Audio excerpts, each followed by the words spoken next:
Olá, você já ouviu falar das hemácias? Se nunca ouviu falar, que tal conhecer um pouquinho? E se já ouviu falar, vamos relembrar? Convidamos você para passar por essa experiência e entender como funciona essa incrível célula. Primeiramente, o que são hemácias? Hemácias são células sanguíneas anucleadas, ou seja, sem núcleo, conhecidas tanto como hemácias como glóbulos vermelhos ou eritrócitos.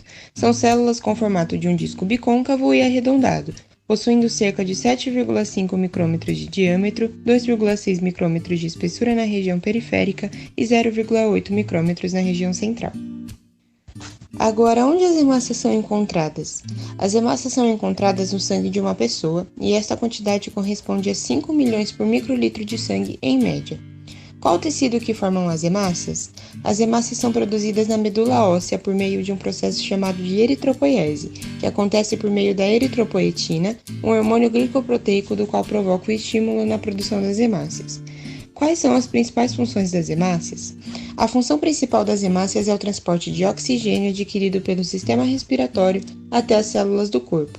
Outra função importante que as hemácias possuem é o transporte de gás carbônico produzido pelas células, para que transportando um pouco deste gás, o mesmo possa ser eliminado.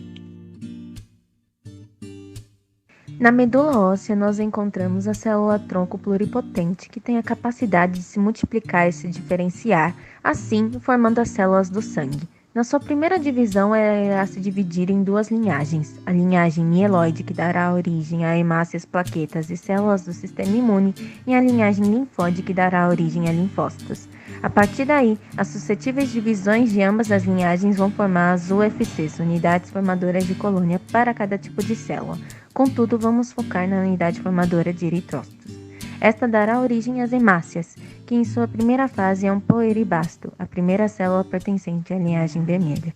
Em seguida, temos o eritroblasto basófilo, que contém em seu interior um pouco de hemoglobina, depois o eritroblasto policromático e logo após o eritroblasto ortocromático, esses cheios de hemoglobina.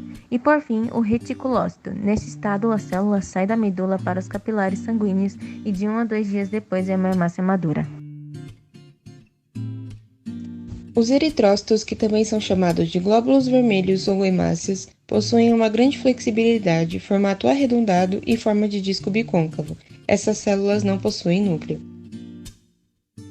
As hemácias passam por um processo de maturação chamado eritropoiese, que é um processo de maturação que ocorre na medula óssea, no baço ou no fígado.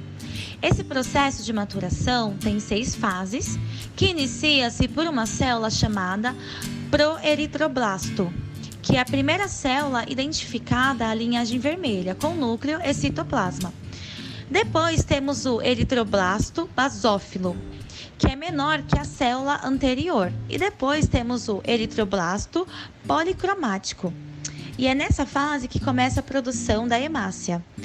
Depois temos o eritroblasto ortocromático. O núcleo já é totalmente expulso nessa fase e ocorre alteração em sua coloração. Depois temos o reticulócito, na qual já sofre a perda do núcleo e possui somente alguns fragmentos de RNA. E por fim, a hemácia, não tem mais RNA e vive por 120 dias. As células hemácias, ou também chamadas de eritrócitos, têm principal função de transportar oxigênio, que é gerado pelo sistema respiratório, diretamente para os tecidos. As hemácias transportam também o gás carbônico para que ele seja eliminado. Nos pulmões, ocorre a liga das moléculas de oxigênio, formando a oxihemoglobina, na qual significa a combinação estável de hemoglobina e oxigênio, que dá cor de vermelho vivo ao sangue que sai dos pulmões. E nos tecidos, a oxihemoglobina é combinada com CO2, fazendo com que ela se transforme em carbohemoglobina. Em relação à divisão celular, as hemácias são células que não possuem núcleo, portanto não ocorre a divisão celular conhecida como mitose e meiose, da qual ocorre nas células nucleadas. O eritrócito tem a função de carregar a hemoglobina e, para manter essa função, os glóbulos vermelhos precisam de energia.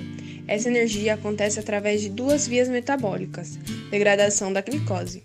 A primeira é chamada de via glicolítica anaeróbica. Através dela, gera ATP, NADH e 2,3-DPG. A segunda é chamada de via das pentoses, que metaboliza 10% da glicose, produz NADPH e glutationa, protege a hemácia de lesões oxidantes. Sobre as variações de tipos celulares, as hemácias não possuem variabilidade. O que existe são alterações na morfologia delas, que são deficiências morfológicas que podem interferir na função delas, podendo gerar doenças, fazendo com que as células hemácias passem a ser anormais. Alguns exemplos de hemácias anormais são os drepanócitos, que são hemácias com formato de foice que adquirem esse formato por conta da presença de hemoglobina S, que polimeriza e se precipita na membrana da célula, onde é encontrado na anemia falciforme. Também temos o esferócito, que são hemácias conhecidas também como microesferócitos com a biconcavidade reduzida, causada por defeito genético nas proteínas de membrana ou ser adquirida por conta da anemia hemolítica. Outro exemplo que temos é a hemácia anormal chamada de dacriócitos, que possui um formato de gota, e a deformação ocorre quando as células passam nas fenestrações entre cordões e sinos medulares no baço, sofrendo estiramento. É comum na mielofibrose por conta da hematopoiese extramedular.